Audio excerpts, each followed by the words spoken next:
These ain't glorified gang or prison stories, man. These is lived experiences. Welcome back to the Swang Glow podcast show, Do Rock Crip. It's an absolute pleasure to be back here at this round table amongst my round table family. Salute to everybody that's able to attend. And look, before I jump into this story, man, please take this opportunity now to like, comment, share, and most definitely subscribe to the Swang Glow podcast show, Do Rock Crip. I would greatly appreciate it. It would definitely help get us more into the algorithm.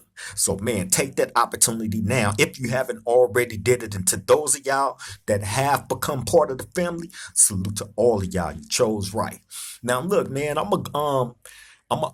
tell a story, right? I was actually inspired by my bro, 16 to Life, my boy Chill, right? I was checking out his show.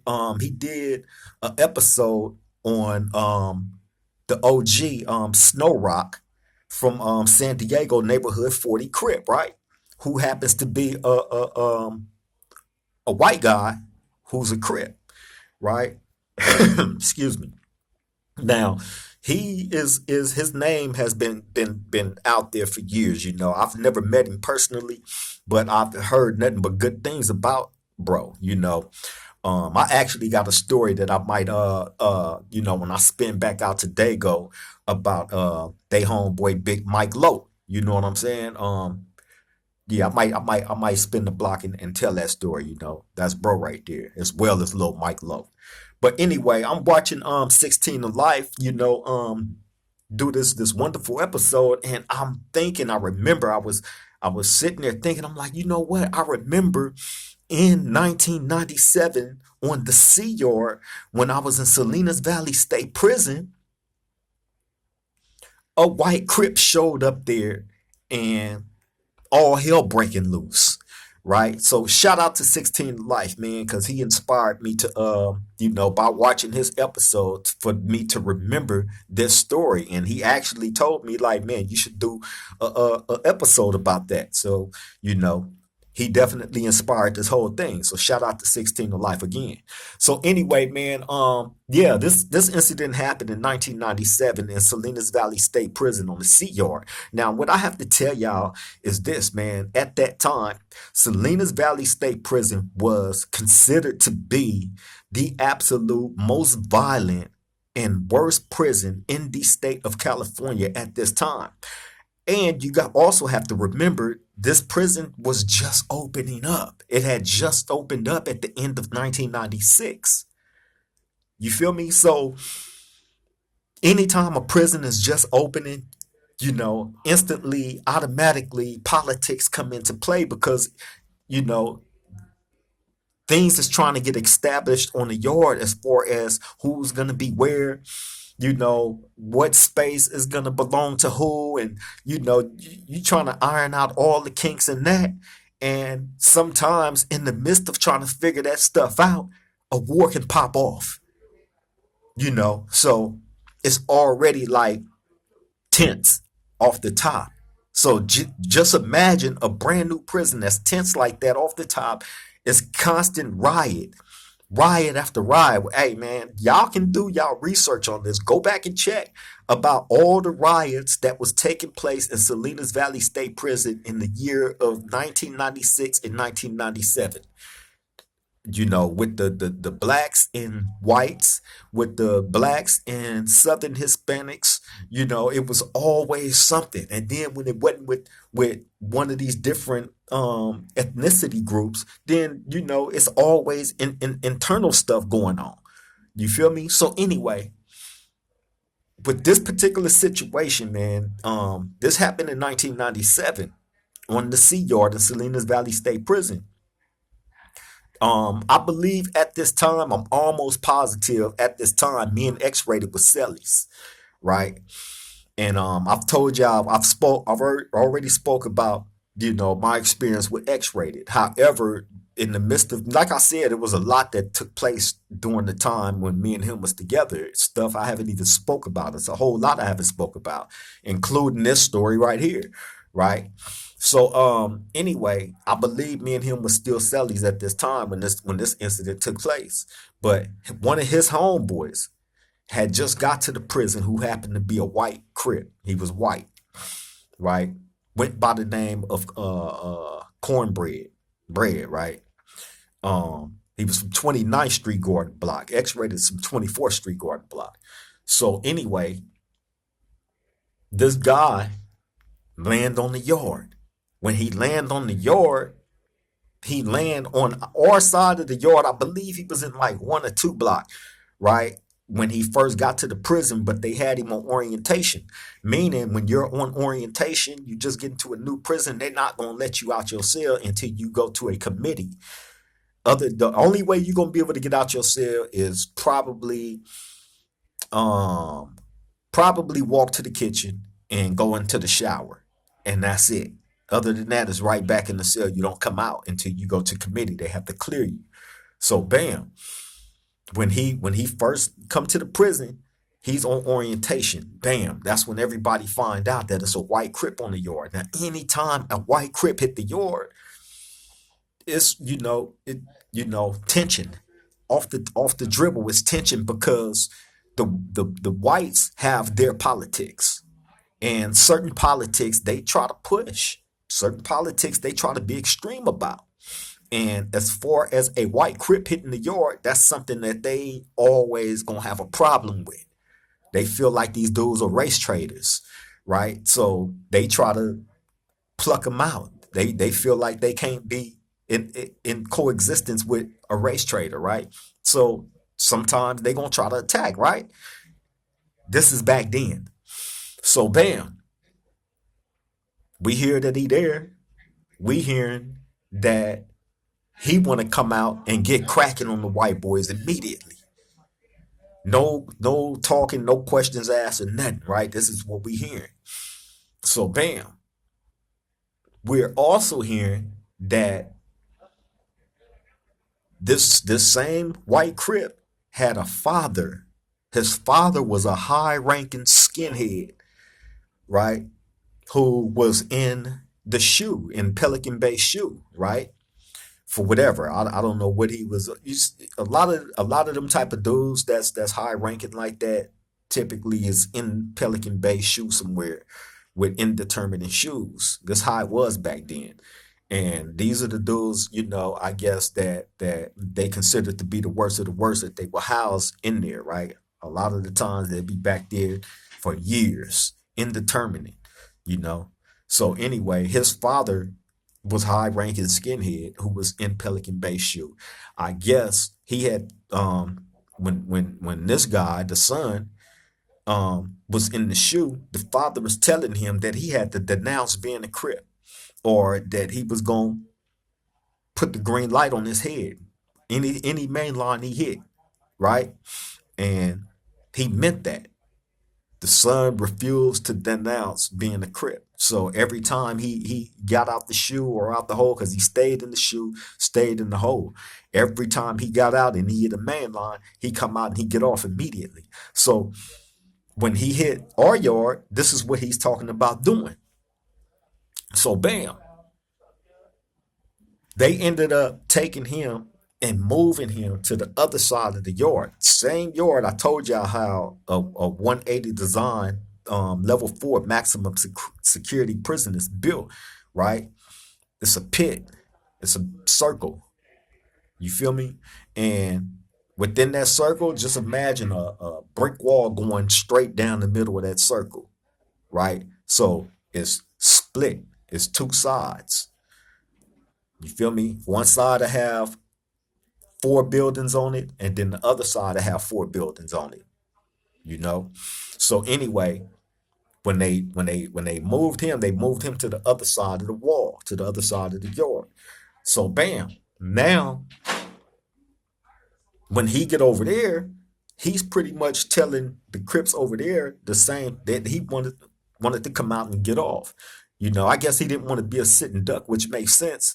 You know, if you feel like you're gonna be a target and you know that your father, his own father, is the one that got all these skinheads, you know, trying to take his life.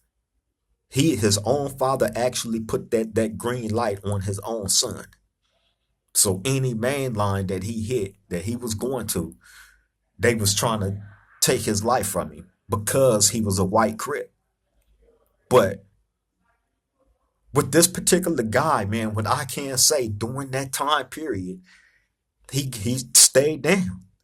He got off. And in this situation, when he hit Salinas Valley, when up on him going to committee, I don't, in all honesty, I don't even think he made it to committee. I think somehow, some way, he ended up getting out his cell and it went down. He went out to the yard and it got cracking because the tension was already in the air. It was already talks of, strategics on how if dudes wanted to wait, see if they can, if negotiations is gonna work, you know what I mean? If it's gonna go there.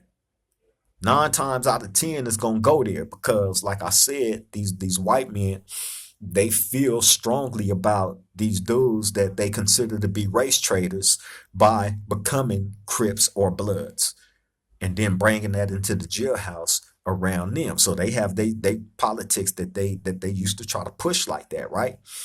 However, we never go for it because if you become part of our structure, you become part of our structure. You're not, straddling the fence on, nah, if you make a decision to be a full-fledged Crip or a Blood, you're going to be that to the fullest, which means if you come into a prison and, they putting the green light on your head, but then again, this dude own father did this to him. This wasn't like it was no stranger. And trust me, it happens to even people that don't have high ranking fathers or members, that's part of that particular group. You know what I mean? Just being a white Crip or a white Blood, period. They gonna try you. They gonna try it. That's at least that's how it was back then. In this day and age, nah, it don't really, because I've met a white Crip recently from Bakersfield. And I swear to God, like when I seen him for the first time, I was thrown off because the man he was fully white with a big red beard, right? Hillbilly looking type dude, straight Crip though, straight bang, and known for putting in work, right? This is what everybody telling me about this guy. I'm like, oh yeah, he's like, oh yeah, he get cracking. Right? So you can, hey, you got him like that, and ain't nobody tested his hand. He been on the main line shit forever now.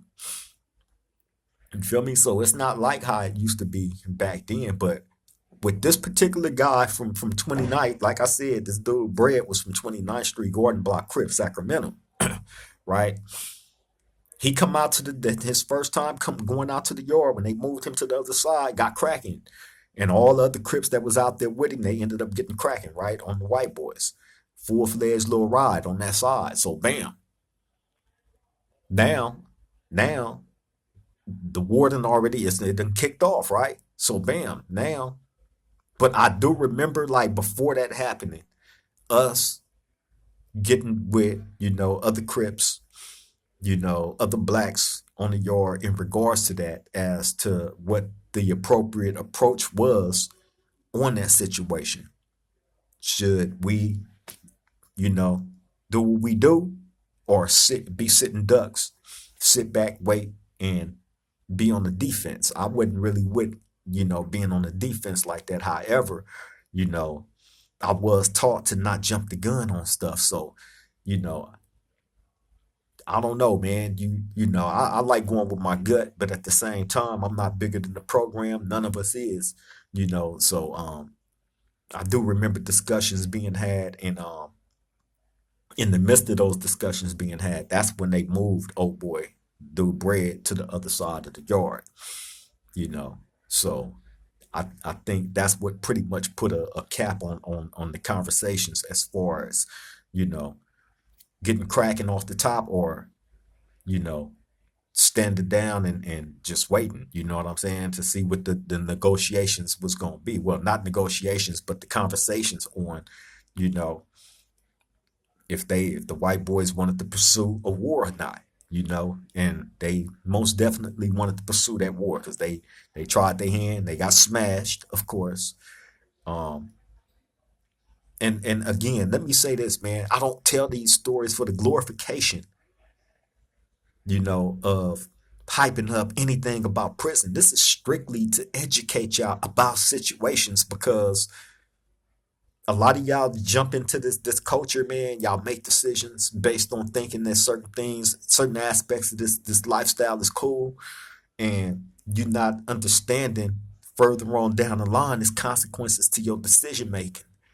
Joining something and being full fledged with it, testing your heart and your will of knowing that it's a hit put on your head and still stepping out on the yard. That's a whole type of different gladiator. That's a whole different type of mind state, something that you really don't see in this day and age no more. Knowing your life is seriously on the line. With this dude from 29th Street, the white Crip, right? He knew that and he still stepped out and got cracking over and over again. I can attest to that. Taking nothing away from his gangsterism or gangster hand during them time periods. You feel me? Because he could have easily PC'd all. Nah. He knew it was coming. His own father put the green light on his own son's head to have his life taken.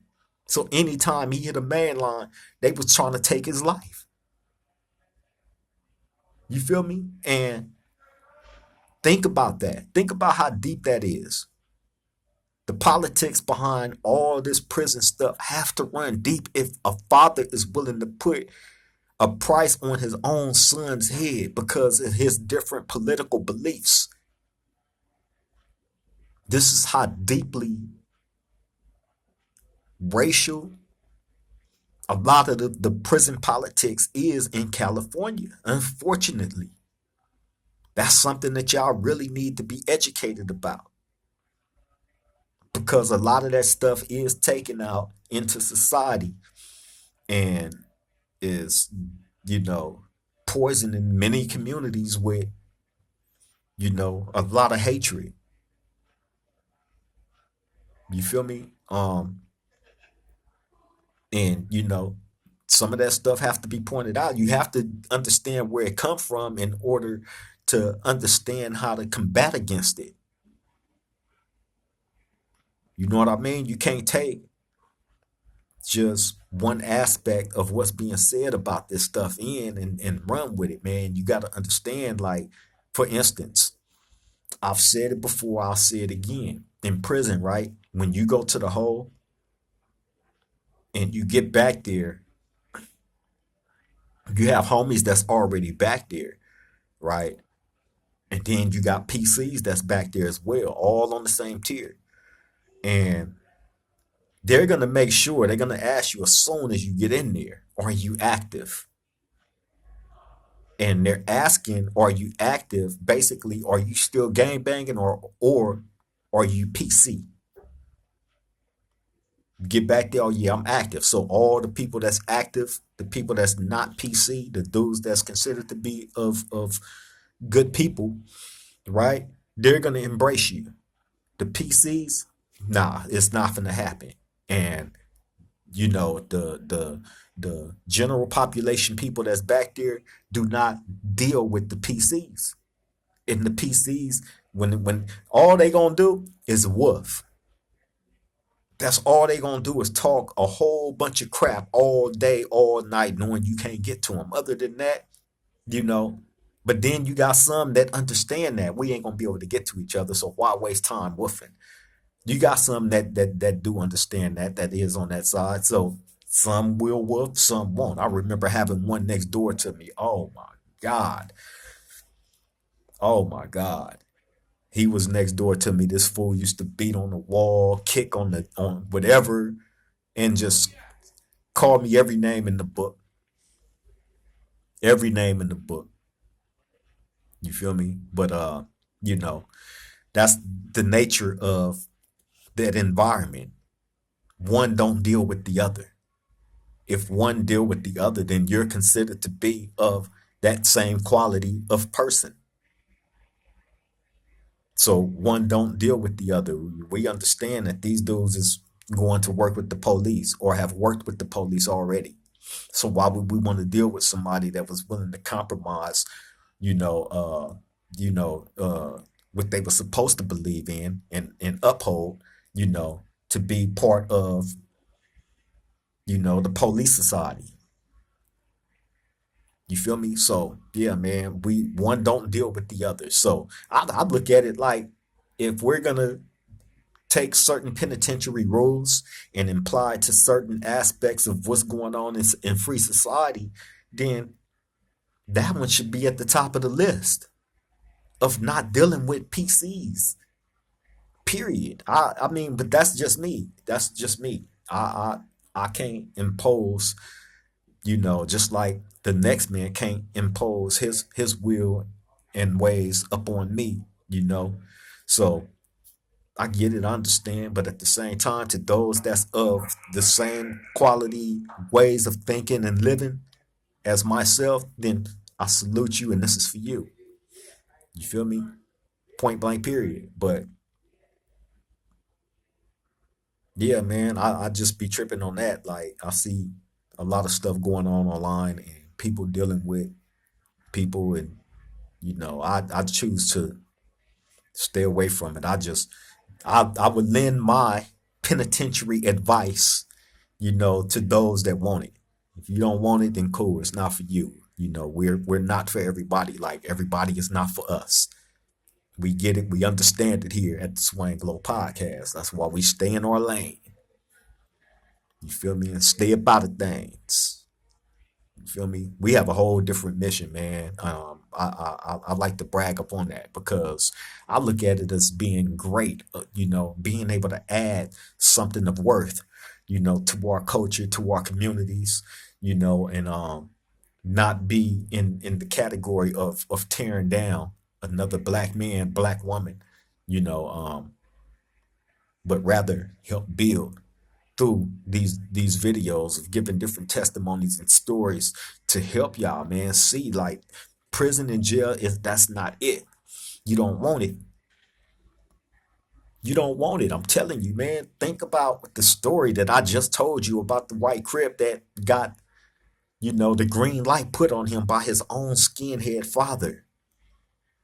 How this white Crip had to live as a warrior, come stepping out every day on warrior mode. Got to go. Strapped up, suited and booted. Imagine that. Imagine having to live your life like that. That's not that's not normal. However, that was building a gladiator in a gladiator environment, dealing with gladiator type of dudes. You had people that was going all out behind their beliefs, behind them walls, on them 180 maximum security level 4 prisons, man, on them 270 level 4 prisons. I've been in the worst of them, with the worst of the worst. I've seen the worst of the worst. You feel me? With this story right here, yeah, man, it was politically driven based on this dude being a white Crip. The white Crips did not have it easy. Salute to the ones that was able to stand strong and stand tall. You feel me? Such as the bro Snow Rock, the one that 16 to Life just did the content on. Salute to him. I've always heard good things about him. You feel me? But in a lot of cases, there's not a lot. Unfortunately, it's not a lot that stood strong and stood the test of time like bro. But there have been those that did they thing. As a gangster as the next man, as loped out as the next man, stood on their business, stood on their push. I've known them. I've seen them type, and I've seen the type that folded. You feel me? But with this guy, Bread from 29th Street, Gordon Block Crip, right?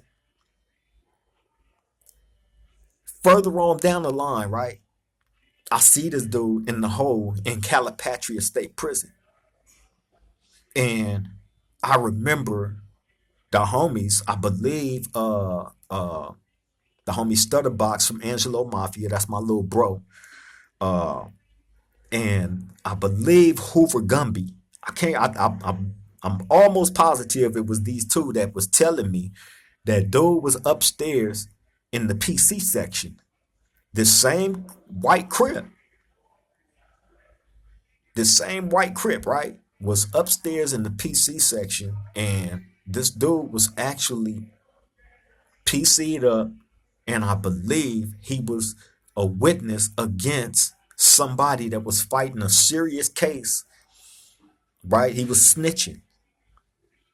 That same Crip from Gordon Block, Bread, that landed in Salinas Valley, that got the riot started, well, that the riot started behind,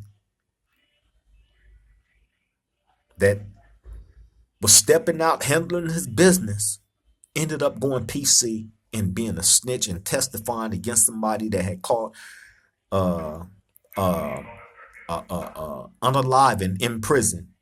This dude was one of their main witnesses, a rat.